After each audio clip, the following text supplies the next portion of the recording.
ଆମଘୁ ଉଦୟଗିରି ବନ୍ଧ ଛକ ରାସ୍ତା ବହୁତ ସୁନ୍ଦର। ଖାଲ ଖମାରେ ପୂର୍ଣ୍ଣ। ବର୍ଷା ଆସିଲେ ଲାଗେ ଯିବାକୁ ମଜା। 2-3 ମାସ ହେବ ପିଚୁ ପଡ଼ିଥିଲା, କିନ୍ତୁ ଏବେ ଖାଲ ଖମା। ଆଉ କେତେ ଦିନ ଯିବ ଆଜ୍ଞା? 2-3 ମାସ ଏଇ ରାସ୍ତା ଗଲା ପରା। ଆଉ ଥରେ ପିଚୁ ପଡ଼ିବ। ଅସୁବିଧା କ'ଣ? ଲୋକେ ଟିକେ ଅସୁବିଧା ହେବେ, ନା ହେଲେ କ'ଣ ହେବ?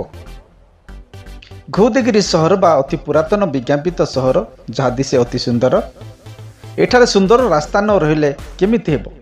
ଏହି ରାସ୍ତା ଦେଇ ଶହ ଶହ ବାଇକ୍, ଗାଡ଼ି, ଟ୍ରକ୍, ବସ୍, ସାଇକେଲ ଯିବା ଆସିବା କରୁଛନ୍ତି।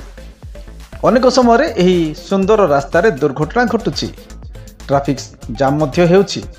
ତେବେ କ'ଣ କରାଯିବ ଆଜ୍ଞା? ଆମ ଅଫିସର ମାନଙ୍କର ଆଖିରେ ପରା କଳାପଟି ବନ୍ଧା ଯାଇଛି। ସେମାନେ ଦେଖିପାରୁନାହାନ୍ତି ଏହି ସୁନ୍ଦର ରାସ୍ତା।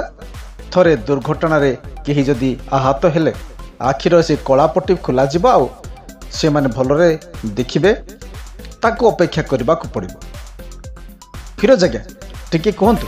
ବନ୍ଧ ଛକ ନିକଟସ୍ଥ ରାସ୍ତା ମଝିରେ ବହୁତ ବଡ଼ ବଡ଼ ଖାଲ ହୋଇଅଛି, ଯଦ୍ୱାରା ଲୋକମାନଙ୍କର ଯିବା ଆସିବାରେ ଅସୁବିଧା, ଆଉ ବେଳେବେଳେ ଏଠି ଆକ୍ସିଡେଣ୍ଟ ମଧ୍ୟ ହେଉଛି।